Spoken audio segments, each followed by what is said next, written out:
प्रकाश सुर्वे आणि आपण पाहत आहात दक्ष पोलीस न्यूज। आपण नाशिकच्या लोकसभेची आता आपल्याला संपूर्ण सविस्तर आपण आता डिटेल देणार आहे।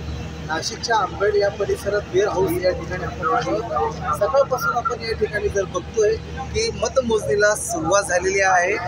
पहिल्या फेरीपासून तर 9व्या फेरीपर्यंत आपण जर बघतो की महायुती असेल, महाविकास आघाडी असेल, पण मात्र पहिल्या फेरीपासून तर 9व्या फेरीपर्यंत आपल्याला महाविकास आघाडीचे राजाभाऊ वाजे हे आघाडीवर आपल्याला दिसून येत आहे। दुसरीकडे आपण रिंगण लोकसभा मतदारसंघात जरी बघतोय की भास्कर वगैरे हे देखील आता आरती पवारांचा लीड तोडताना दिसून येत आहे। एकंदरीत आपण बघू शकतो की या ठिकाणी आता कशी परिस्थिती आपण दाखवतो। या ठिकाणी वेअर हाऊस या ठिकाणी पोलीसचा चोख बंदोबस्त देखील आपल्याला या ठिकाणी दिसत आहे। आपण जर बघतो की नाशिक मतमोजणी प्रतिनिधी, सरकारी कर्मचारी आणि असे फलक देखील लावण्यात आलेले आहे। ज्या डिपार्टमेंटमध्ये त्याच्या डिपार्टमेंटमध्ये फलक लावण्यात आलेला आहे। या ठिकाणी आपण बघू शकतो की मोठ्या प्रमाणात पोलिसांचा देखील बंदोबस्त या ठिकाणी दिसून येत आहे।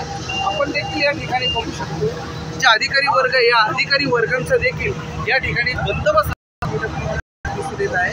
सगळे या ठिकाणीची परिस्थिती, जे बॅरिकेड्स लागलेले आहेत या ठिकाणी आपण बघू शकतो संपूर्ण मतमोजणी आणि जे प्रशासनाने या ठिकाणी काळजी घेतलेली आहे। आपण बघू शकतो की राजाभाऊजीचे कार्यकर्ता असेल किंवा हिंदूचा कार्यकर्ता असेल,